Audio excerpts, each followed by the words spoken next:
there's Kevin with Rogue Deck Builder here with a different Tuesday Brewsday. I'll get back to brewing. I still need to come up with the top 10 cards that I want to brew with from this set. And I think there was also a request that I saw coming of maybe looking back at other cards pre-rotation that might be better to look at. I was looking at Olivia from Crimson Vow. I'm like, wow, Olivia didn't have a lot of good reanimation targets, but now with those prototypes, there are some pretty sweet prototypes that I think are great reanimation targets. A lot of them do have cast triggers for the getting additional stuff, but their stats alone, I think, on some of these are pretty good. So anyway, that's a discussion for another day. I am going to get back to doing the brews. However, a lot of people have reached out to me and wanted a more detailed overview on how we do leagues here at Gone Rogue Games, because I still think that League is the most fun way to play Magic the Gathering. So this is let me explain leagues really quickly if you haven't watched any of my videos on leagues before. What we do is, and this is actually something that Wizard Coast used to sponsor. They used to actually encourage, promote leagues to be done at your local game store. So that's what I think needs to be done, is the Gathering, back to Magic the Gathering. And one of the ways for the Gathering is to have local game store rivalries, like in store, where you have people that you meet up with constantly and play, and you kind of create these rivalries, create these competitive environments. Or not really competitive environments, just where you meet people, interact with people, and that's the fun thing about Magic the Gathering. If you compare Magic the Gathering to other games, it's an okay game. It's good. I like it. But I mean, I think that things like Dota are just so much more fun as an online game to play than something like Magic the Gathering. What makes Magic the Gathering have the edge over those type of games is a social game. So you're sitting down, meeting people, playing. One of the ways to actually help with that is leagues. Leagues are where you start. You start with the previous kit. I know old school Magic the Gathering leagues used to start with 3 packs, open them up, play. We actually start with the previous kit, so we'll be opening up this Brothers War and building a deck out of it. And then every week you add a pack, and I think we're going to do 2 losses for this one. So you can do every 1 loss, every 2 losses, every 3 losses, however you want to do it at your league. Then the loser can actually purchase a pack and then add it to their pool. Now, why I like this is it really, really levels the playing field. One of the issues with constructed Magic is people with deeper wallets tend to have better decks, and there's a huge skill level discrepancy between players. League evens the playing field, with people that lose more actually end up with more cards, and that will be able to just have a better pool in general. We'll be able to compete against the people that are naturally just better at Magic the Gathering. So it's just a really, really good environment for having this sort of in-store, very level playing field. One of the things I also don't like about like just pre-releases or drafts is maybe someone's pool was a little bit stronger at the get-go and they have that massive edge. And the main thing I don't like about Limited, I mean, I love Limited. I play Limited all day long, but there are a lot of Limited like drafts, or especially like pre-release, you're like, oh man, I wish I got this soldier payoff, but really not enough soldiers to make it work. Where with leagues, you're always anticipating, well, my next pack could actually have the glue that will hold it all together, and I can actually build this deck. And it's very, very fun. It gives you that anticipation. You feel like a kid again. You really get excited to open up booster packs, and that's what's really cool about losing too. When you lose, you actually work towards getting a pack, which is then you actually get excited about losing, which is feel bad in any other format. So I really, really encourage stores to do leagues. I really encourage you, if you have a play group, if you don't go to a store, to do a league. It's fun. You get to experience the entire set. One thing I don't like about Limited 2 is, especially draft, is maybe you've drafted a really cool deck. You play it for 3 rounds and it's over. It's done with. And it's kind of, maybe you can keep your draft deck together and play against other people if you want to do that, but typically you don't. You get the perfect amount of time to experience a set with a league. You play Brothers War for 3 months, and then you get excited for the next one. Rinse and repeat. It really gives you that Magic the Gathering experience. Leagues are wonderful. Everyone should get into them. We've done a few other things like Commander Leagues before. But today, what I'm going to focus on is I'm going to do the Brothers War League, and then we just got concluded with Lost Origin League for Pokemon, and what we're doing is now we're doing the Silver Tempest, and so I'll explain how those both work. With Pokemon, we do what's called a Turbo League. So Pokemon is every loss you get a pack, because packs don't really add much to your overall pool unless you get like a trainer out of a pack. Like that's what kind of sucks about Pokemon. Pokemon is like super expensive to play Limited. I mean, to kind of add to your pool. It's kind of crazy how Magic the Gathering is kind of the opposite worlds. where utility is the expensive cards in Magic the Gathering, where in Pokemon is collectability. And so the vast majority of cards are actually useless in constructed for Pokemon. A huge disparity between playable cards and unplayable cards, where in Magic, the vast majority of cards are playable. Discussion for another day about Pokemon, but I'll show you how we do both of them. Let's actually start with Pokemon. Let's start with Pokemon, and I'll show you my old league. So this is the conclusion of Weeks of Lost Origins. So as I dump this out, I end up actually building 2 decks. So how we do Pokemon League is we start with an entire build in Battle Stadium. Now this is quite expensive for some people, because I actually sell these at cost to people that want to get into the league, because how I'm going to make my profit margins back as a store is people buying booster packs. So there will be my profit margin when people buying loose booster packs. And in a turbo league, those get purchased very frequently when people are losing. After every loss, they can buy another pack. That's where I get. So I sell these at cost, and that promotes people. I think at like $40 is around the cost for building battle stadiums. Building battle stadiums, what they have in them is they have 2 of these, and they have 4 packs as well, I think is what they have. So you have the 2 building battles. So you end up with 12 packs and then 2 building battles. And building battles are seeded packs, so they'll usually have like 2 different energy types or 1 energy type, and they'll be ready to go out of the box. And what I don't like about just playing one build and battle is you don't get enough trainers to actually make it viable. So you get very, very clunky decks. 40 cards is so weird in Pokemon, because you end up, like, if you have things like Professor's Research or milling 7 cards, a lot of games just get determined by milling, and that's kind of a feel-bad experience with it. So I think building a 60-card deck with 2 build and battles gives you sort of options on, what colors are actually included in here, and gives you a little more of that brewing experience. Whether if you have 1 build and battle, you're playing whatever the seeded pack is here, and your other 2 booster packs are included in here, or is it 4? 4 booster packs are included here. You rarely get cards that actually work with your deck. And so when you up it to 2 of these plus the 4 packs that are in here, it feels like you get a good enough pool to play. And it also comes with a storage box, so then people can keep everything just confined in one box.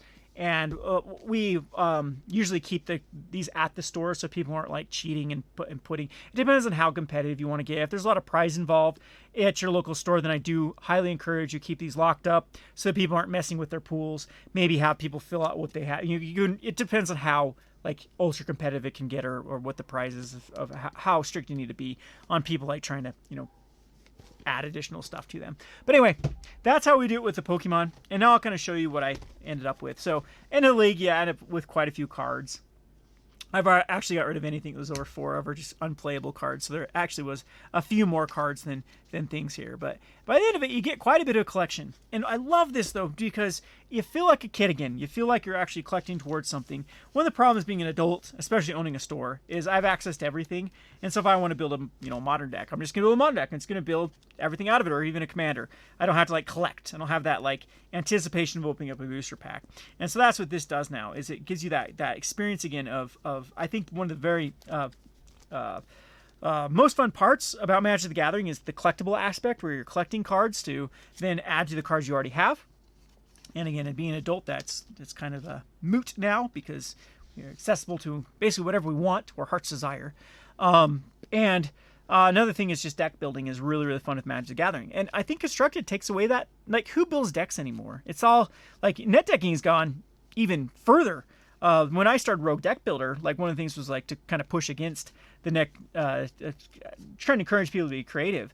But with the way that Magic the Gathering's been printing cards lately, it's very, very hard to deck build. So this limited environment is really, really fun. And Pokemon's even worse for that. There are just clear winners from Pokemon.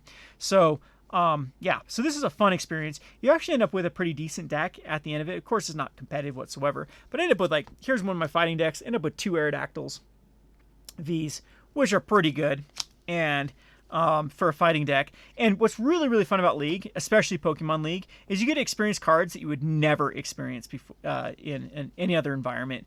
Like I said, the vast majority of cards, if you play in just one build and battle to pre-release, you're not going to play with a lot of cards. You're just going to play with a receipted pack is. And so that kind of puts a damper on what is available. But with this, you can play with Carbinks. It's a pretty cool card, actually. And then you get to wow, this Hisuian Arcanine actually has some cool combos with things like Grant. And you start to find all these really, really cool interactions. what was it? Is it Carbink that actually searches for item cards? It's like this little combo with a wind up arm, Carbink, and then I had some Snorlaxes. So Snorlax actually wants a wind up arm because it can't attack if it's asleep, and the thumping snore puts him to sleep. So they're really, really cool interactions, and you end up with a pretty decent deck. Like I said, I got a couple Vs. Like typically everyone did end up with Vs at the end, like a lot of Pidgeot Vs from this particular set were opened.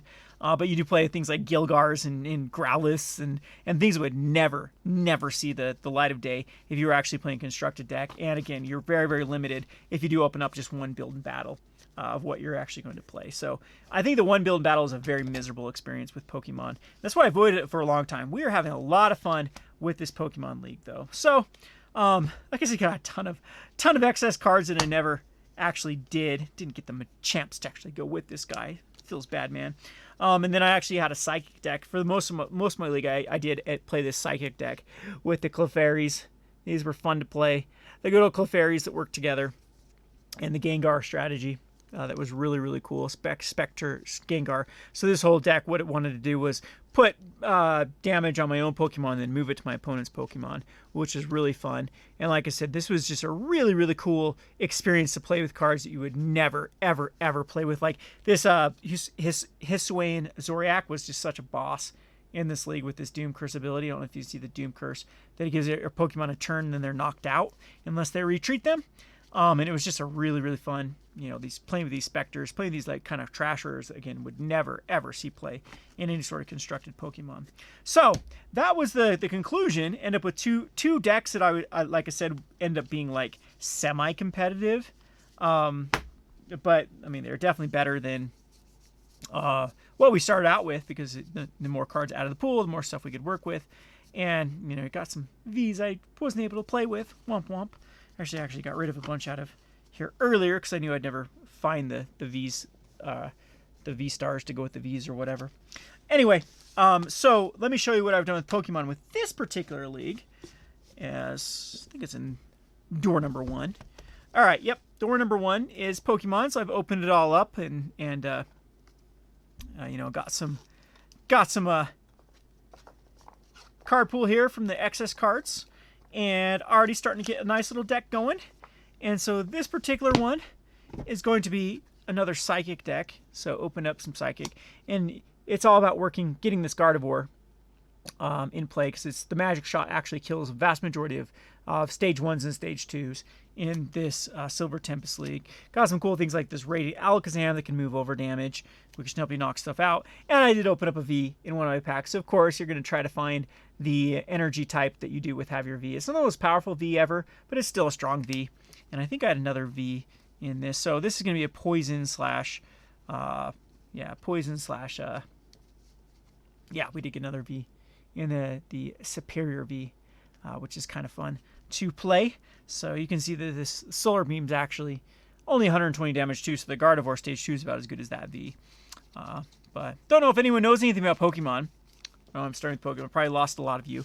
But this is a fun little league. And, the packs are going to be added. Like, the cool thing about this one is I have this dragon here. That's going to be pretty good, because I got super, super lucky and pulled the Redrago V, which is fine by itself if I'm in Fire and Poison. But then I got the V-Star, which is going to be super good if I get more dragons, because his attack, unfortunately, just deals with dragons in your discard pile. So right now, it's just not viable to run. But as time goes on, we got this, Lance Redrago combo that will be viable. So again, it makes opening up every pack have that anticipation. And now it's like with Pokemon, we allow you just to go into any packs after that, because there are some specific trainers from specific packs that I think add to your like Pokemon really create sets that want to work with other sets. So we allow people to open up anything. And I know the Evolving Skies has a lot of dragons in it, so those will be the packs that I'll be opening to try to find some more Evolving Skies dragons, so I can actually make my dragons work. So again, really, really fun league. We played over the series of from set to set. And so again, you get to experience the entire set, the flavor of the set, and otherwise you would not experience that. Trust me on this one. It is a very, very fun way to play the league. I don't have a lot of rules. Like, people are like, can you give me a detailed overview, like in an Excel spreadsheet or something? Like, just watch the video and, you know, make it up as you go. Like, everyone should tailor this to their own needs at their own store. So this works for us. You sit down and play. It resets on Magic resets on Wednesday. You can get your new pack. Saturdays on Pokemon. So you have like official day to come in and play. But whenever you can, what I like about leagues too is it's just when anyone can come into the store and there's another person in league, then they can say, hey, you want to play a league match? And then you can just sit down and play. It doesn't have to be on a specific time like for a standard tournament or whatnot. So again, it really, really helps with the boredom at stores and really gives people reasons to come in on, you know, off days and just kind of hang out. One thing I've noticed about stores is the more busy you are with people actually playing, the better sales are, because one of the worst things with like Magic or Pokemon is people come in to play and there's no one to play and then they get frustrated and go home. So anyway, now I'm going to show you the conclusion of the Dominaria League. So I actually ended up with 3 decks. Now, typically what we do at Dominaria is after 6 packs are opened, so 6 prize packs are open, you're supposed to move to 60 cards rather than 40 cards, because then it just helps with the diversity of cards you use. This one we didn't actually enforce that, so I ended up with some pretty sweet decks here. So this first one was a red-white aggro. Ended up with some Valiant Veterans. And then had the soldier combo here. So Charismatic Vanguard. It's a go wide because I opened up a bunch of captain's calls. So I ended up with 4 captain calls in here. We do typically have the rules of you can't play more than 4 because you're going to get a lot of packs if people keep opening up the same pack, and you'll end up with more than 4. It helps with the kind of the variety. So this one you can see ends up being like a really cool soldier strategy with the Grieving Cavalier puts a soldier token to play. Captain's Call does. The Guardian of New Benalia is a pretty strong card. You see I got like most of 4s of a lot of these. The Baird Agrivian Recruiter was pretty sweet. Heroic Charge Works was the go wide strategy. You got even the Cleaving Skyrider, not a soldier, but still it works for what it does. And there was a lot of cool stuff in here. Another thing we do with this league is we do give out the prize packs. Like the prize for playing Wizards of the Coast sends out promo packs. And just for showing up on League Night, if you do play on League Night, you do get a promo. And you can actually run that promo in your deck. So you might see some things that are from like old school sets. That's because it was opened up in a promo pack. And then same thing, like set boosters can add cards from older sets that end up being pretty cool. So yeah, this one was a pretty cool go wide strategy. End up being not my best deck. It's actually my worst one, because this was a super strong kind of a green-black rock deck, just kind of a control mid-range type shell. Got the bite downs. And see all my removal here. Looks like I was going to talk about this one. Fraction Scriptures was such a boss. You can see it's from old school Dominaria, but it was opened up in a set booster. I got a Liliana, which is pretty good. Evolved Sleeper, Silverback Elder. Has some pretty good bombs in this one. End up with a bunch of Namadas, 3 of them. 3 Namadas, which end up eating removal spells, plus, you know, being a pretty good way to create some advantage. Even a Llanowar Loam Speaker. So most of my rares were on color for this one. You saw this one was mostly commons and uncommons, and this one did have some pretty good rares here. The Nishoba Brawler was just a really good, you know, 2/3. I don't think I can get it bigger than a 2/3 in this one, but a 2/3 for 2 mana was super good. Splatter Golems. End up doing very, very... Oh, yeah, I could get it bigger because I was splashing for the Sunlit Marsh on here. So that was kind of cool with this one. And again, it's really fun to try to figure out what cards you want to play with, what decks you want to go. At first, it's typically one deck, but then you start expanding into other stuff. This was a fun one, too. This was just a red-blue Spells Matter deck. Also, a little bit of a domain effect here with the Outrider. I ended up with 2 of these suckers. One was my pre-release promo. No, it wasn't. Both of these were just regular foils that I end up opening with the Radha's Firebrand. So I had this domain strategy in here, as well as the Spells Matter. So unfortunately, I think I only end up with 1 of these Electrostatic Infantry. Remember when I built this, it was my first one, because that was my promo for my previous pack. It was a Haughty Jin and then Electrostatic Infantry. So of course, it's like, hey, we're going to build some spells decks. And it worked out okay. You can see here some of their cards. Had some amplifiers, which were cool. Again, these cards just don't see much play in Standard. You get to play with them in pre-release, and that's it. But, you know, working towards stuff when you open up with this bomb, you know, you can really do some fun stuff in this set. And you can also like start to experience, well, wow, these like soldiers can actually go red white or red green, or I had a white green soldier deck for a while in this pool. Ended up being kind of a fun little thought experiment. So now we're at 20 minutes. I hope people are still with me on this one, but this was a fun league. Really like Dominaria. The one thing I can also say about Wizards of the Coast is they've been just like knocking it out of the park with sealed or limited with their set releases. I think they've all been very fun to play, and especially like in League, they've been incredible to play. So like I said, mentioned too, we've done Commander Leagues in the past too, where you open up an entire, what we used to do is a set booster box. You open up an entire set booster box, but it really priced a lot of people out from, playing in this. Again, I'll sell these at cost a lot of times just to get people into the league. And that way they can experience. We also do, like, for the kids, we'll let them do repacks. So I'll repack a lot of cards, and then they can just play it for free just so we can have more people playing in League, and then they can get their little repacks. And usually I'll have them, like, sweep the floor or something, something like that to earn their pack. So got the best dice, the purple and black dice from the good old Brothers War. All right, so here we're going to build a deck here. We start off here with one of my favorite cards from the set, which is Gix Yawgmoth Praetor, which allows you to draw out a card. So that's a bomb right off the bat to get. So we're going to try to be playing in black to play the bomb here. And I'll show you what I kind of come up with. I'll kind of theory craft here. I won't build the entire deck because maybe I'll do an update video to this video. So right at the we got a disfigure, which works really well with this. You end up with a lot of artifacts in this set. I'm going to actually put them in their artifact slot. The Sprite, which is pretty good mana dump. And Fog of War. We're opening up a lot of green cards. We got Power Stone Engineer, which is really good. Actually, I really like black-white in this strategy. Same with the Great Desert Prospector. And you can also see like his ability is pretty good.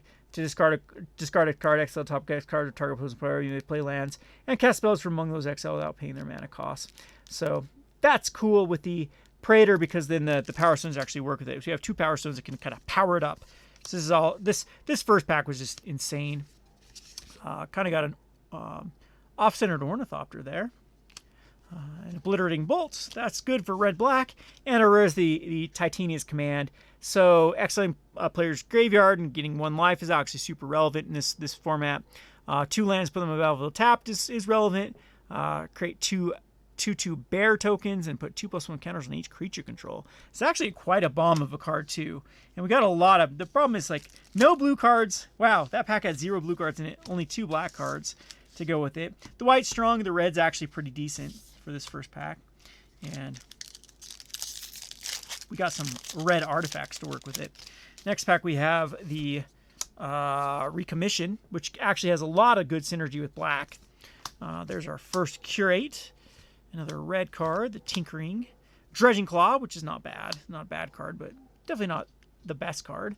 The Cavalry, a Refractor. Another Power Stone Engineer. Wow, it's looking pretty good. Ashton's Intervention is actually quite fun with things like the Power Stone Engineer. The Hornstone Seeker, which is a very aggressive card. Audacity, very aggressive card too. The Hulking Metamorph. Got the Clay Champion, which is just absolute boss in either white or green, because it puts counters on things, and then it's just really strong. So this guy enters the battlefield. If it's a mono green deck, it enters with like an 8/8, because it's for 4 mana, which is kind of strong. But definitely in white, this is definitely a good card. And then we get an Elsewhere Flask. So got some really good bomby rares so far with the ones we've opened. Is that 2 mythics already? Man, I really want to play this Gix Yawgmoth Praetor. But man, now white-green is looking super strong. The Juggernaut, we got a Prowler. Infiltrator, which has a lot of synergy. The Power Blade. Our blue is still incredibly weak. That's a very strong card to protecting our bombs. Explosion, which I'm really loving our red for the removal. And nice little Junkyard Genius. It does work very well too with like a go wide strategy and utilize your Power Stones. Decisive Gix, which allows you to put 3 artifacts in your graveyard. That's a really cool card. I can actually put this in Balfour the Defiled. Really cool synergy. No, Balfour doesn't work. Yeah, I can get black artifacts. Maybe I don't need to put it. I'm sure Commander decks love that card. Demolition Field kind of sucks. Oh, we got a Foil Plains. That's a waste of a slot. And we got our Swamp here. And then we have the Lore in the Third Path, which is a pretty decent card with destroying artifacts. Another good playable white card for sure. So, pretty good pool. Loving white green. Maybe splash the black. Who knows here? Got a couple more packs to go. We have the Falage Chain Dancer. Gets double strike. Or like on our red. I don't know why I put this Junkyard Genius in with the red. The Perimeter Patrol. Very, very aggressive card. We have a nice aggressive type strategy. Another black card that's decent. Another white card that's decent. Another Rivalry. Another Energy Refractor. There's Trips on the Power Stone Engineers. Levitating Statue. Keeper of Cadence. And Thopter. Ha! Okay. So now we definitely want to go back into black. I'm leaning towards black, white, maybe splash for some of these green. Maybe not. Like, it's got to justify playing this Titania's Command, which is definitely a really good card. But now we got the Flesh Gorger, which definitely wants us to be in black. Spring of the Drum, very playable card. And we got Urza. Okay. Well, Urza is definitely a powerful card. Powerful card. Need the other piece, though, to really get its true power. The another Dominance, Sprite, Power Stone Fracture, great removal spell, especially with our Power Stone Fracture. We got the Phalanx Vanguard, another bear that's really good of getting us to where we need to get. And yeah, I'm pretty sure we're in black-white here. It's gonna be hard to get me out of black-white at this point because we have so many on-color stuff. Gruesome Revitalization is actually really, really strong. Lay Down Arms is strong too. Can be strong, can be super strong to ramp out stuff. Hey, we got another Kayla's Reconstruction. Load the top 7 cards of your library. Put up X artifacts and creature cards with mana value 3 or less among them on the battlefield. Put the rest on the bottom. Very, very strong card with the Kayla's Reconstruction. Really, really cool one. Dang, I should really think about running this in one of my standard decks. And we got a Self-Assembler. Might lay it out. We've been pretty weak on our schematic cards. But, you can't complain about this pool. Most of our rares have been on color. Would have been an insane pre-release. The Emergence Wheel is actually a pretty good card. You get a 1/1 soldier artifact and you get a card back, so it's a twofer. Ambush Patrol, can't go wrong with that. Another Ashnod's Intervention if we really want to protect our bombs. This is a great way to protect them. Epic Confrontation's great. Butcher, good finisher with Power Stones and cards in the graveyard. Ooh, Go for Throat, very good card. We are... there's our first off-color rare. We do get an Astral Cornucopia. Who knows if it's playable in this type of deck. And then we get another foil rare into Cassia Dig Site Mentor. So creatures have Vigilance and Surveil 1. And then return any number of target artifact cards or tool of mana 10 or less in your graveyard to the battlefield. For 8 mana, actually. So, kind of a cool card. I still haven't even fully looked at this set. We got 2 foil of the multicolored. So yeah, theory crafting with this, I think it's just duh right now. This pool told us what to go. We have Disfigure, Go for the Throat, and the Power Stone Fracture, as well as this Gruesome Revitalization is actually super, super powerful. There is a lot of tokens in this format, and if nothing else, what I like about these cards is these kind of sideboardish cards. It basically is cycling. For 2, you draw 2 cards and lose 2 life. So it's got 2 modes to it, so it's playable in the main. You got things that finish the game, that can finish the game. These kind of Ashnod's Intervention actually have a lot of synergy with some of our other Power Stone cards, so they might be playable, and they're quite aggressive. The Emergency Weld is super, super strong too. These other cards aren't the greatest. I know that the Skullflare can actually get out of hand in this format. Disciples of Gix can actually get, we got this kind of combo here with the Weld and the Disciples of Gix, but who knows if that's the route I would want to go. But some decent, very playable black cards. And of course the Gix Alchemist Praetor would go in here.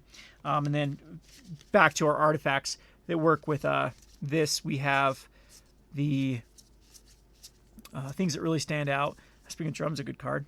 They have the Flesh Gorger, super, super strong card with Menace Lifelink, 3/3 for 3. And then later on it can be a 7/5, which is super, super powerful. We also have, I thought we had another black card that worked. Well, we have the Clay Champion. It is actually pretty decent too for white because you put a plus counter on each other creature you control for every 2 white you spend. And okay. Oh, you choose 2 other target creatures, and for each white to cast it, put a plus 1 counter on them. So, I mean, it's better with the green mode for sure, but it's definitely still playable. As it's going to put some counters on other stuff. But yeah, but there's some decent, not really. I mean, those are the two things that stand out. But I really am still liking white, and people might disagree and go green here. The reconstruction is strong, especially with like, we got the trips on the Power Stone Engineers, which is one of my favorite cards. With creating those Power Stone tokens, we got some dumps to use our Power Stone energy with the Lose Life card, as well as, I mean, just our Yawgmoth Praetor can do very well. So, anyway, that is that. Pretty fun little pool that I'll mess around with, and I'll let you know as time goes on how the league turns out.